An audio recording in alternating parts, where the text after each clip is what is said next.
சன்ரூஃபிங் நம்ம சன்ரூஃபிங்கில் பார்த்திங்க அப்படின்னா நம்ம தருமபுரி மாவட்டத்தில் சேலம் பைபாஸில் வந்து பார்த்திங்கன்னா கோட்டமேடுங்கிற பஸ் ஸ்டாப்பில் வந்து பார்த்திங்கன்னா ஒரு ரூஃபிங் ஒர்க் பண்ணி கொடுத்துருக்கோம். அது ஒரு டைப் ஆஃப் இனோவேஷன் ரூஃபிங்னே சொல்லலாம். இன்னும் கேட்டோம்னா இந்த இடத்துக்கு வந்து பார்த்திங்கன்னா ஒரு இப்போ ரீசெண்டாக பெய்ஞ்ச மழையில் வந்து பார்த்திங்கன்னா காற்றுனால வந்து பார்த்திங்கன்னா இந்த போட்டிருந்த பழைய ஷீட்லாம் தூக்கி போட்டு ரொம்ப டேமேஜ் ஆகிடுச்சிங்க. ஸோ அது வந்து கொஞ்சம் இன்ஸ்டண்ட்டாக பண்ணுற மாதிரி சுச்சுவேஷனில் ஒரு ஒர்க் வந்து நம்மகிட்ட வந்துருது. ஸோ கேரளா டைப்பே பண்ணுறீங்க, இது கொஞ்சம் எமர்ஜென்சி சுச்சுவேஷனில் இருக்கும், பண்ண முடியுமான்னு கேட்டாங்க. நம்ம இன்னும் பண்ணி கொடுக்குறோம்னு சொல்லியிருந்தோம். இங்கே பண்ணிக்கிற ஷீட் பார்த்திங்க அப்படின்னா நம்ம கேரளா டைப்போட மிங்கிள் பண்ணி உட்டன் நம்ம பப் ஷீட் நம்ம ரெகுலராக பண்ணுறோம். இந்த பப் ஷீட் வந்து பார்த்திங்கன்னா நம்ம ரெகுலர் வர ரூஃபிங் ஷீட்லேயே வந்து பார்த்திங்கன்னா சாண்ட்விச் பேனல் பப் ஷீட்டு அப்படிங்கிற ஒரு 2-3 பேர் இருக்குது. இது பப் ஷீட்டுங்கிறது என்ன கான்செப்ட் அப்படின்னு கேட்டிங்கன்னா, நமக்கு வந்து ரெகுலர் ஷீட்ஸ் மேலே வந்து பார்த்திங்கன்னா கேல்வனிக் ஷீட் வரும். கீழே வந்து பார்த்திங்கன்னா அந்த பஃப் இருக்குங்க, அந்த பாஞ்சு இருக்கும். அந்த பாஞ்சு இருக்கிறனால என்னென்னா கீழே ஒரு லேயர் இருக்கும். ஸோ வந்து உங்களுக்கு பார்க்கும்போது என்னென்னா ஷீட் வந்து பார்த்திங்கன்னா ரெகுலர் ஷீட் போட்டிருக்க மாதிரி இருக்கும். பட் ஆனால் இன்டீரியருக்குள்ளே வந்து பார்த்திங்கன்னா ரொம்ப கூலிங்காக இருக்குங்க. 100% வந்து ஹீட்டும் சவுண்டு வராத மெட்டீரியல் தான் இந்த பப் ஷீட்டுங்க. இது வந்து பார்த்திங்கன்னா நமக்கு வந்து 15 இயர்ஸ் வரைக்கும் நமக்கு லைஃப் வருங்க. ஸோ அந்த கான்செப்டில் தான் அந்த ஒர்க் நம்ம பண்ணி கொடுத்துருந்தோம். இந்த ஒர்க்கு வந்து பார்த்திங்கன்னா ஒரு வீட்டோட ஃப்ரண்ட் பகுதிங்க, ஆல்ரெடி வீடு இருக்குது அந்த பக்கம். ஸோ போர்ட்டிகா ஏரியாவும் அதே போல் கொஞ்சம் வந்து வெளியே எக்ஸ்டெண்ட் பண்ணி கேட்டிருந்தாங்க. நம்ம எப்பயும் பண்ணுற சிக்னேச்சரான உட்டன் போஸ்ட் பார்த்திங்க அப்படின்னா நமக்கு அந்த பெயிண்டிங்லாம் பண்ணி உட் ஸ்டைலில் பெயிண்டிங் பண்ணி கொடுத்துருந்தோம். அதே போல் வந்து பார்த்திங்கன்னா நமக்கு சைடு பார்த்தா தெரியும் உங்களுக்கு, நமக்கு சைடில் வந்து பார்த்திங்கன்னா அந்த வாட்டரை எனக்கு கொஞ்சம் எக்ஸ்டெண்ட் பண்ணி கொடுத்து, அதே போல் வந்து பார்த்திங்கன்னா சைடில் வந்து கேரளா ஷீட் வந்து வாட்டராக கன்வெர்ட் பண்ணி கொடுத்துருந்தோம்.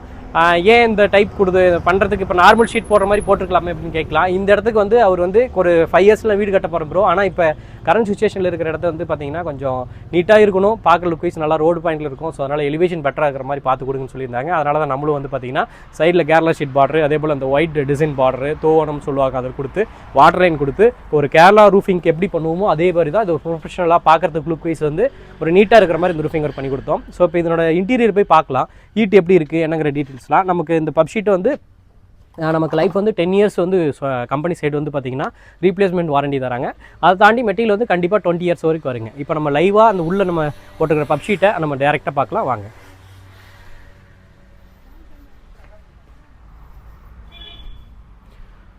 ஸோ இது வந்து பார்த்திங்கன்னா ஒரு ஹால் ஏரியாங்க. இந்த ஹாலில் வந்து பார்த்திங்கன்னா இன்டீரியருக்காக வந்து பார்த்திங்கன்னா நமக்கு உள்ளே வந்து கூலிங்காக வந்து பார்த்திங்கன்னா அந்த ரூம் வந்து ஆல்ரெடி ஆஸ்பெட்டா சீட் போட்டிருந்தாங்க. அந்த ஷீட் வந்து ரிமூவ் பண்ணி எடுத்துகிட்டு நம்ம வந்து இந்த ஸ்ட்ரக்சர் பண்ணி பர்லின் டிஸ்டன்ஸ்லாம் பார்த்திங்கன்னா உங்களுக்கு தெரியும். நமக்கு வந்து 4x2 வந்து நமக்கு அந்த ராப்டர் யூஸ் பண்ணியிருக்கோம். எவ்வளோ டிஸ்டன்ஸ் நியரஸ்ட்டாக யூஸ் பண்ணியிருக்கோங்க பார்த்தாவே தெரியும். அதை தாண்டி வந்து பார்த்திங்கன்னா நமக்கு வந்து பார்த்திங்கன்னா பர்லின்ஸ் எல்லாமே 1.5 அதுவும் வந்து 2 feet ஒன்ஸ் வந்து பர்லின் பண்ணியிருக்கோம். ஏன் இவ்வளோ ஹெவியாக பண்ணணுமா அப்படின்னா கண்டிப்பாக ஹெவியாக பண்ணணுங்க. ஏன் அப்படின்னா இப்போ நம்ம லாங் போடலாங்க, பப் ஷீட் வந்து பார்த்திங்கன்னா தாங்கும். பட் ஆனால் வந்து லைஃப் லாங் போகக்குள்ள இது வந்து என்ன ஆகும்னா இன்க்ளைண்ட் ஆகிடும், அப்படியே தொங்க ஆரம்பிச்சிருங்க. ஸோ அதனால தான் நம்ம இந்த மாதிரி பண்ணி கொடுத்துருக்குறோம். ஸோ இங்கே ஒரு ரூம் வந்து பண்ணியிருக்கு, பக்கத்தில் வந்து பார்த்திங்கன்னா ஒரு ரூமு. ஸோ உங்களுக்கு வந்து பார்த்திங்கன்னாவே தெரியும் நமக்கு உள்ளுக்குள்ளே வந்து பார்த்திங்கன்னா நல்ல கூலிங்காக இருக்குங்க, ஹீட் சவுண்டு எதுவும் கிடையாது. மழை பெய்க்குள்ளே சொல்லியிருக்காங்க. நம்ம கிளைண்ட்டுக்கிட்டையும் அது ரிவ்யூ கேட்க போகிறோம். ஸோ நம்ம இந்த ரூஃபிங் ஒர்க்கை வந்து பர்ஃபெக்டாக முடிச்சிட்டோம். ஸோ அதை பற்றின ரிவ்யூ வந்து பார்த்திங்கன்னா இப்போ டேரெக்டாக நம்ம கிளைண்ட்டு கேட்போம். ஸோ நமக்கு இந்த ஒர்க்கு வந்து பார்த்திங்கன்னா ஒரு சன் தான் கொடுத்துருந்தாரு. ஸோ இப்போ வீடு இப்போ ஷீட் போட்ட பின்னாடி எப்படி இருக்குது, எலிவேஷன் எப்படி இருக்குன்னு கேட்டுக்கலாம். வணக்கங்க்கா. வணக்கம். இது எந்த இடங்க்கா?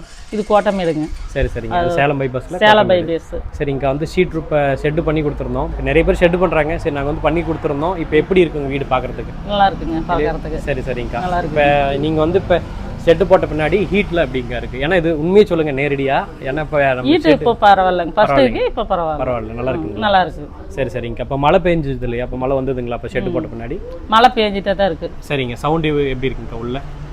ரொம்ப சவுண்ட் ஓரளவுக்கு நல்லா இருக்கு. நல்லா இருக்கு. ரூம் மாதிரி ரெகுலர் ரூம் மாதிரி யூஸ் பண்றீங்களா? Regular room. சரி சரிங்க. இப்போ சிமெண்ட் ஷீட் போட்டதுக்கு இப்போ உங்களுக்கு எப்படிங்கக்கா சொல்லுங்க? இப்போ ஃபர்ஸ்ட் ஷீட்டுக்கு இப்போ கொஞ்சம் நல்லா இருக்கு. சரி சரிங்க. அப்போ வெளியில அந்த உட் பெயிண்ட்லாம் அந்த மாதிரி போஸ்ட்டுக்குலாம் பண்ணி கொடுத்து வெளியில ஒர்க்லாம் கொஞ்சம் ஃபினிஷிங்காக பண்ணியிருந்தோம். இப்போ எப்படி இருக்கா வீடு? இப்போ என்ன சொல்றாங்க? வீடு நல்லா இருக்குன்னு சொல்றாங்க, நீட்டா இருக்குன்னு சொல்றாங்க. சரி சரிங்கக்கா. இப்போ இன்னும் இருக்கிறது நல்லா இருக்கு. உங்களுக்கு எல்லாம் பிடிச்சிருக்குங்களா ஒர்க் எல்லாமே? எல்லாமே பிடிச்சிருக்கு. சரிங்கக்கா. மெட்டீரியலும் தரமாக போட்டு தரோம்னு சொல்லியிருந்தோம். எப்படி மெட்டீரியல்லாம் போட வரோம்? எல்லாமே நல்லா இருக்குங்க. சரிங்க. ஓகே, இப்போ அது எல்லாமே நம்ம லைவா கேட்டோம். ஸோ அந்த மாதிரி ரூஃபிங் ஒர்க் உங்களுக்கும் வேணும் அப்படின்னா கீழே இருக்கிற எங்களோட நம்பருக்கு கான்டாக்ட் பண்ணுங்கள். நன்றி, வணக்கம்.